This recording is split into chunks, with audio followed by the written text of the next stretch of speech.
سر وہ صورتحال شاید آپ کو جلدی فیس کرنی پڑے اگر مودی اپنی اس چیز کے اوپر، اس دھمکی کے اوپر برقرار رہتا ہے کہ Indus water treaty is held in abeyance, اور آپ کا چناب ریور کا فلو آج انہوں نے بلاک کر دیا.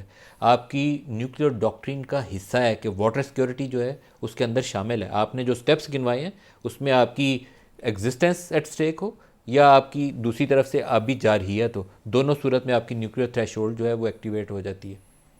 نہیں، بالکل صحیح بات آپ نے کہا ہے، اور ہم چاہیں گے کہ اس کے لیے جو فورمز ہیں انڈس واٹر ٹریٹی کے لیے سندھ طاس معاہدہ جو ہے وہ پہلے ایگزاسٹ کر لیں. ہم آلریڈی اس کا ٹیک اپ کر رہے ہیں اس مسئلے کو، وی آر ان پروسیس. 2-4 روز میں وہ آپ کو پتہ بھی لگ جائے گا اس کا کہ ہم جو اس ٹریٹی کے جو امپائر ہیں، گرانٹر تو نہیں میں کہوں گا، سب سے بڑا امپائر تو ورلڈ بینک ہے. وہی نا، ایک ہی ہے اور تو کوئی نہیں ہے، ایک ہی ہے، سب سے بڑا چھوٹا نہیں ہے، ایک ہی ہے ورلڈ بینک. ایگریمنٹ کی انٹرنیشنل سینکٹیٹی ہے، اس کو آپ ابیئنس کریں، سسپینڈ کریں، وہ کر ہی نہیں سکتے. یونیلیٹرل والی آپشن اس میں ایگزسٹ نہیں کرتی. وہ اگر اس میں کوئی راستہ نکلتا ہے، لازمی طور پہ ورلڈ بینک میں جو ہے پارٹنرز ہیں بہت سے لوگ. ورلڈ بینک بھی تو کوئی کسی ایک اینٹی کا ملکیت نہیں ہے نا، اس میں بہت سب سے بڑا اسٹیک ہولڈر تو امریکہ ہے اس میں. ہاں جی بالکل. وہ اس میں جو ہے ویل ایگزاسٹ دیٹ فورم، اور یا وہ جو ایک ہمیں مہیا ہے میں اس وقت جو ہے پلیٹ فارم، اس کو ہم ضرور یوز کریں گے کہ کل کو یہ نہ کہ جی کہ آپ کو یہ اویلیبل تھا اور آپ نے اس کو استعمال نہیں کیا. وہ ضرور استعمال کریں گے.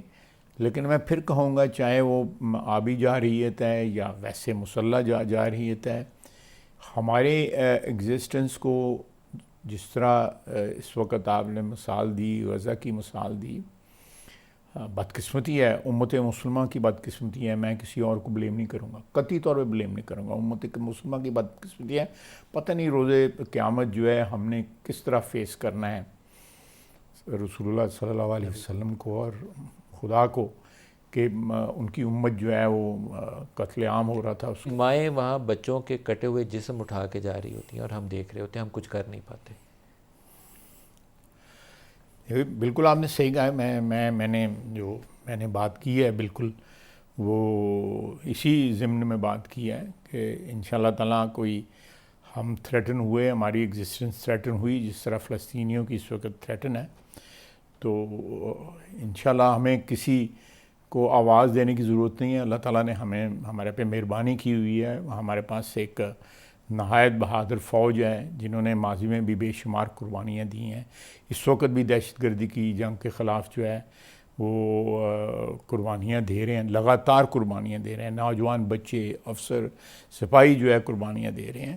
تو اگر یہ آل آؤٹ وار ہوئی یا آل آؤٹ ایک صورتحال جو ہے بگڑتی ہے، دہشت گردی بھی تو پراکسی وار ہے انڈیا کی، چاہے وہ بی ایل اے ہے، چاہے وہ ٹی ٹی پی ہے، وہ پراکسی وار ہے انڈیا کی جو ہے. وہ ہماری جو ہے، میں نے آج سے 8 سال پہلے جو ہے امریکہ میں بیٹھ کے کہا تھا کہ ہمارے سرحدوں کے دونوں طرف دشمن ایک ہی ہے.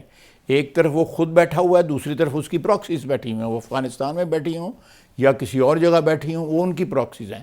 سو یہ جو جنگ ہے ہمارے خلاف جو ہے دونوں اطراف سے ہندوستان لڑ رہا ہے. یہ ٹی ٹی پی والوں کا کسی مذہب وغیرہ کے ساتھ تعلق نہیں ہے. یہ کرائے کے لوگ ہیں. یہ کسی کے لیے بھی کسی سے پیسے لے کے جنگ لڑ سکتے ہیں.